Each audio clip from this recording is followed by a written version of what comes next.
If you're planning a new PC build, this video is for you. Howdy guys, Ponchato here, and welcome to a new series of videos I'm calling monthly builds. A lot of you have asked for budget build recommendations, so in these videos I'll show you what components I would pick for gaming PC builds at $500, $750, and $1,000 budgets. I'll be uploading a new video in this series at the beginning of every month with updated prices, recommendations, and changes based on new or discontinued products, so you'll always have an up-to-date build guide. Without further ado, let's get started with the September edition of monthly builds. First up, we'll look at the $500 build. I chose $500 as the starting point because below this budget you'll really have to cut corners and take some serious performance losses. In fact, right now it's almost impossible to build a gaming PC with all new components for less than $500. For the CPU, I chose an Intel G4560 at around $90. This processor performs well and really won't bottleneck any GPU below a GTX 1060. Because of that and the LGA1151 socket, it offers some pretty easy upgrade paths without needing to build a whole new computer in the future. For the GPU, I picked EVGA's GTX 1050 Ti SC for $160. The 1050 Ti is fantastically positioned for budget builds. It's about 25 to 30% faster than the GTX 1050 or RX 560. This card will easily cover low to medium settings in modern games at 1080p. Plus, the 1050 Ti is very power efficient, so it won't produce much noise or heat, which is nice in budget builds where those factors are usually sacrificed. The motherboard I picked is the Gigabyte GA-B250M DS3H for $70. Because the G4560 can't be overclocked, we can make up some of the budget by picking a cheaper motherboard like this. It still has an M.2 connector for SATA or NVMe SSDs and 4 DIMM slots to add extra memory in the future. The memory I selected is the Ballistix Sport LT DDR4 2400 8GB kit for $70. 8GB of RAM will cover you in every current game, and it doesn't look like we'll need more than 8GB anytime soon. Storage will be delegated to a WD Blue 1TB hard drive for $50. It's a 7200 RPM drive, so load and boot times will still be manageable, and at this budget, the limiting factors are the CPU and GPU anyway. The power supply I picked is the VS600 from Corsair for $45. It's 80+ certified and comes with a 3-year warranty, which is above average for power supplies in this price range. 600 watts is more than enough to power a G4560 and 1050 Ti. The reason I picked this power supply is because it will give you room to grow with future upgrades, and you don't save much money by choosing a lower wattage anyway. The last piece of the $500 puzzle is the Rosewill FBM X1 case for $27. Rosewill isn't known for the quality of their power supplies and other components, but they do get one thing very right: budget cases. The FBM X1 is under $30, comes pre-installed with a 120mm intake fan and 80mm exhaust fan, and has a side window to show off your parts. In fact, when this case was first released, it stayed out of stock for several weeks because it was so popular. So here's the list for the $500 build. An Intel G4560 for $90, EVGA GTX 1050 Ti SC for $160, Gigabyte GA-B250M DS3H, that's a mouthful, for $70, Ballistix Sport LT 2x4GB DDR4 kit for $70, WD Blue 1TB hard drive for $50, Corsair VS600 for $45, and finally the Rosewill FBM X1 case for $27. The total for all this comes out to $509, just above the budget. If you want to grab any or all of these parts, links are in the description. Next, we'll look at the $750 build. This is, in my opinion, the sweet spot for price to performance. If you can swing a budget between about $500 and $800, I'd highly recommend this build. First, the CPU. I chose AMD's Ryzen 3 1200 for $110 because it's such a strong contender in this price range. It's a true quad-core 3.1 GHz base with a 3.4 GHz boost, but the biggest reason that I recommend the 1200 is because it's unlocked. You can overclock it right out of the box, and the stock cooler is good enough to actually get you pretty far. In fact, I was able to overclock mine to 4 GHz just with the stock cooler. That gives you a significant performance advantage over Intel's budget offering, the G4560. The GPU I recommend pairing with the Ryzen 3 1200 is the EVGA GTX 1060 3GB gaming card for around $220. The 1060 is about 50% faster than the 1050 Ti, right on par with the RX 480 and 580 from AMD without the $400 price tag. This will easily run most games on medium to high settings at 1080p and 60 FPS, and some games like esports titles at 120 FPS or above. The motherboard will come from Gigabyte again, this time the GA AB350M Gaming 3 Micro ATX board for $80. Because the Ryzen 3 can be overclocked, you'll want a bit higher quality board like this to get the best overclock and highest stability. It also has an M.2 slot, which we'll be using, compatible with SATA or NVMe SSDs, and 4 DIMM slots for expandable memory. Memory is unchanged from the $500 build. Again, I'll pick the Ballistix Sport LT DDR4 2400 8GB kit for $70.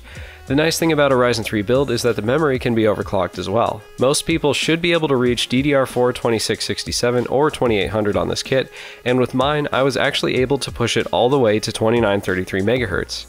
The storage I picked comes again from WD, this time their 500GB WD Blue M.2 SSD for $150. This drive is just about the least expensive 500GB M.2 drive available, and will provide you with excellent boot and load times. The power supply I recommend for this build is the EVGA 600BQ for $60. It's an 80+ bronze, semi-modular power supply with a fluid dynamic bearing fan. That means it'll run quietly. It comes with all the important protections like overvoltage and short circuit protection, and has a 3-year warranty. The big thing is that it's modular. Modular power supplies are easier to work with and make managing cables a much simpler task. For the case, I picked the S340 mid-tower from NZXT for $70. This is a very attractive and very popular case with good reason. It comes with either a white or black exterior, side panel window to show off your components, and power supply shroud to cover up unsightly cables, house any hard drives, and keep your airflow channels unobstructed. Very attractive indeed. So here's the recap of my $750 build recommendation. A Ryzen 3 1200 for $110, EVGA GTX 1063GB gaming for $220, Gigabyte GA AB350M Gaming 3 motherboard for $80, Ballistix Sport LT 8GB memory kit for $70, 500GB WD Blue M.2 SSD for $150, EVGA 600BQ power supply for $60, and finally the NZXT S340 case for $70. That brings it to a total of $760, just over our budget, and a really nice spot for price to performance. Links to all those components are in the description below. Finally, we have the $1,000 build. This will really let you have some of the bells and whistles of more expensive computers while still keeping it at a reasonable price. First up, the CPU. I picked the Ryzen 5 1600 for $210 for this build for 2 reasons. First, it's a 6-core 12-thread processor, so it will have a long, useful lifespan as games get more multi-threaded. Second, like the Ryzen 3, it's unlocked. That means you can easily overclock it to get more performance without spending an extra dime.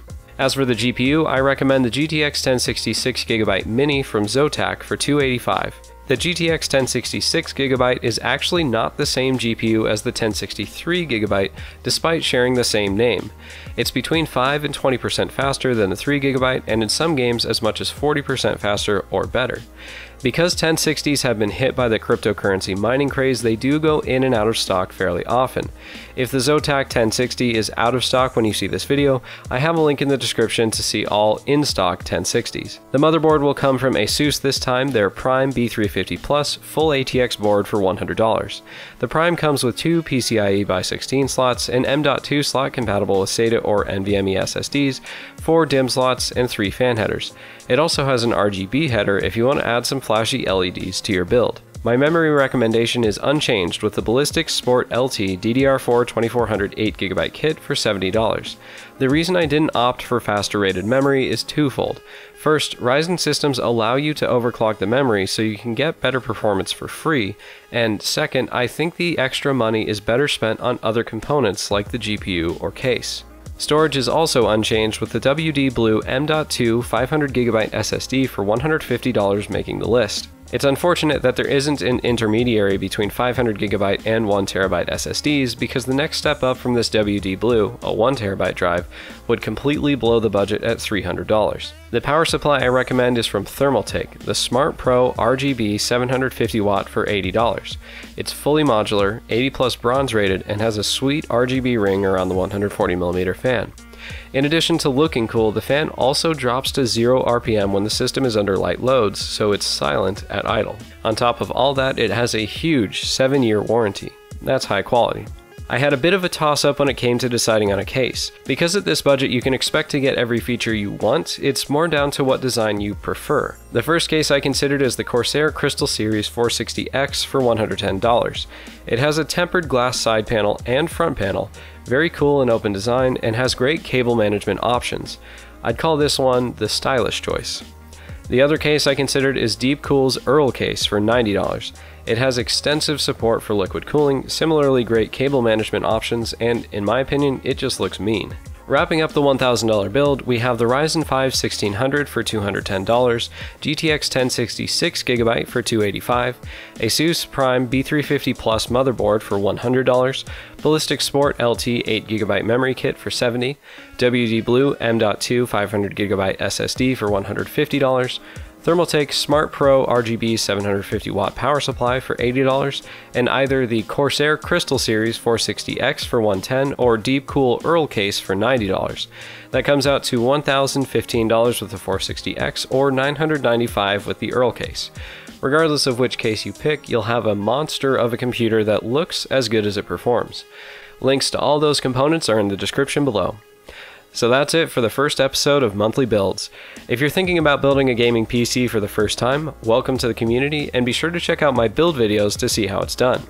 If you're a veteran and you just needed to catch up, I hope these recommendations helped you. If you want to get notified of new videos as soon as they're up, hit subscribe, then click the bell icon to enable notifications. Links to all the build components are in the description below. So guys, if you liked this video, hit the like button. If you want to see more, hit subscribe, and if you have any questions about these builds or the components I picked, leave them in the comments below. Thanks for watching, I hope I helped, and I'll see you in the next video.